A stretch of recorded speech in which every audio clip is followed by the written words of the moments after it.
And I am trying to find a way in which I shall never be disturbed.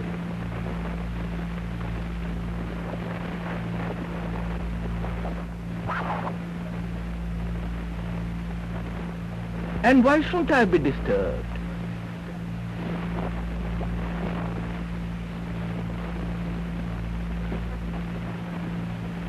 I must be disturbed to find out, mustn't I?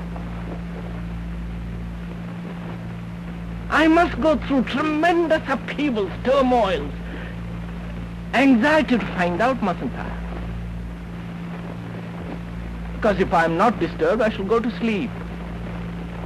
And perhaps that's what most of us do want. To pacify, to be put to sleep, to get away from any disturbances. To find isolation, seclusion, security.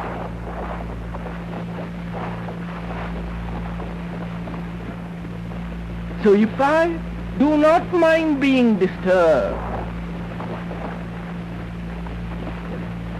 really, not superficially, I don't mind being disturbed because I want to find out.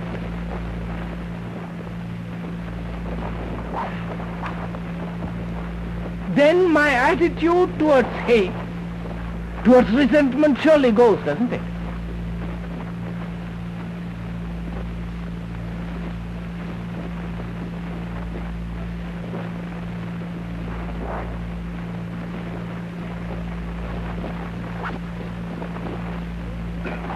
Then, if I do not mind being disturbed,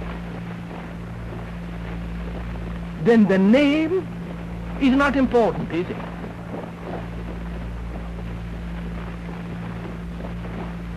Then the word hate is not important, is it?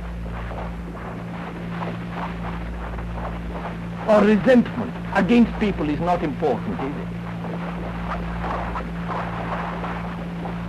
Because then I am directly experiencing that state that word which I call resentment. That experience which I call resentment. I do not know if I am explaining myself. That is, anger is a very disturbing quality, as hate and resentment.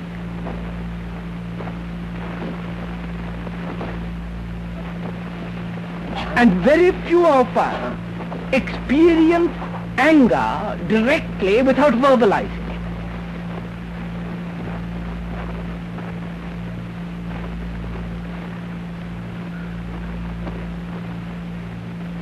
it. If we do not verbalize it, if we don't call it anger, surely there is a different experience there, is there not? Because we term it, we reduce a new experience or fix it in the terms of the old.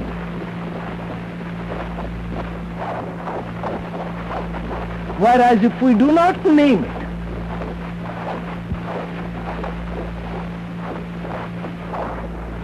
then it is an experience which is directly understood.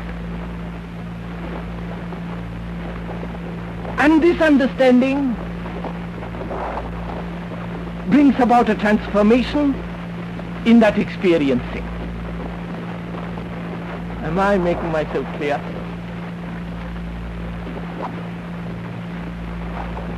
Please, it's not simple. Take, for example, meanness.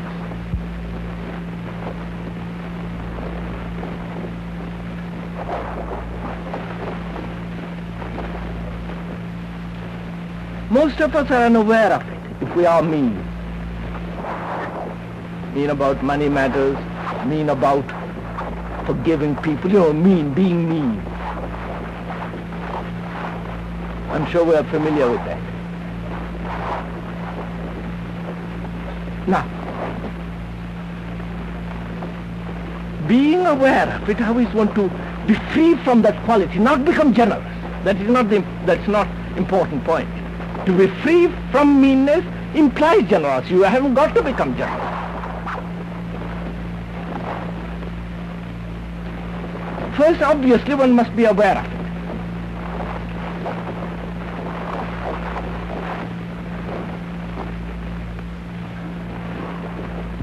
You may be very generous in giving a large donation to your society, to your friends, but awfully mean in giving a bigger tip.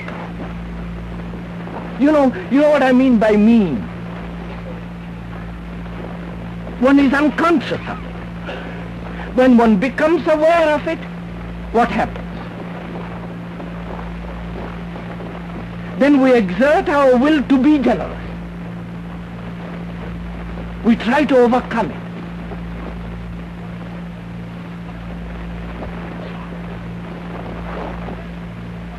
But if we do not do that, which is after all, the exertion of will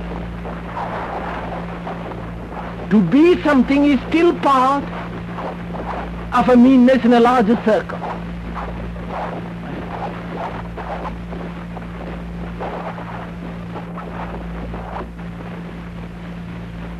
And if one is aware of it, one tries to overcome it, discipline oneself to be generous, and so on, so on. If we do not do any of those things, but merely be aware of what are the implications of meanness, and do not give it a term, then you will see that there takes place a radical transformation. Anger, if you do not give it a term, but merely experience, not through verbalization.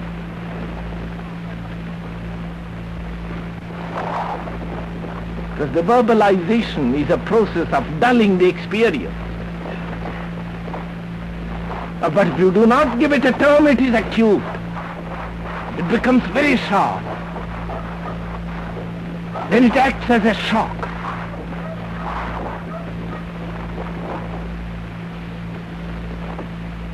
And it is only then that it is possible to be free. Please, experiment with this. First, one must be disturbed. It's obvious that most of us do not like to be disturbed.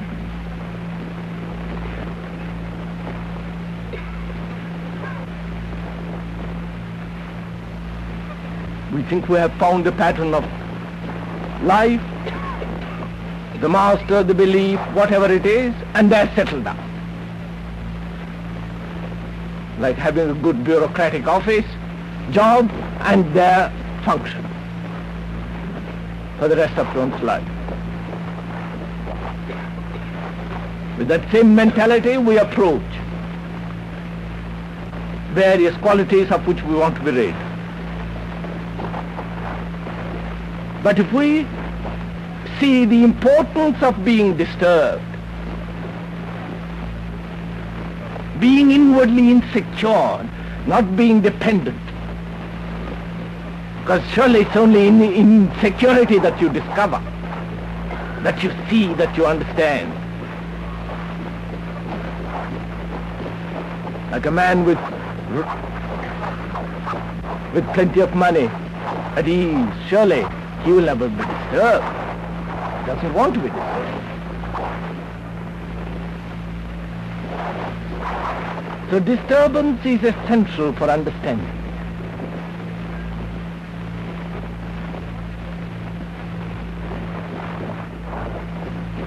And any attempt to find security is a hindrance to understanding. And when we want to get rid of something which is a disturbing quality, it surely is a hindrance. And if we can experience a feeling directly without naming it,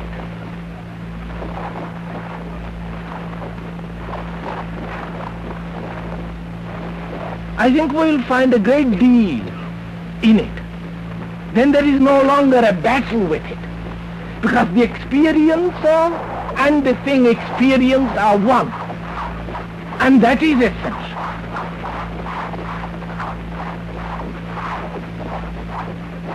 As long as the experiencer verbalizes the feeling, the experience, then he is separate.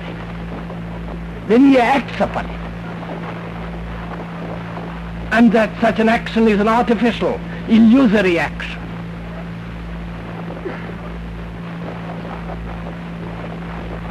But if there is no verbalization, the experiencer and the thing experienced are one.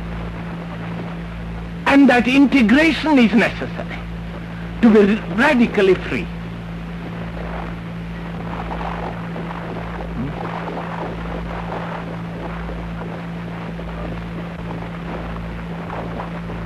I hope that's clear. If not, we'll discuss it at other meetings.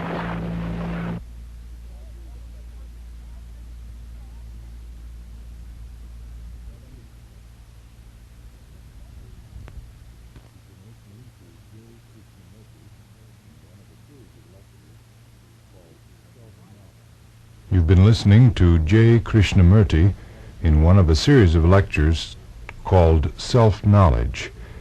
Today's subtopic was Intelligence, Hatred.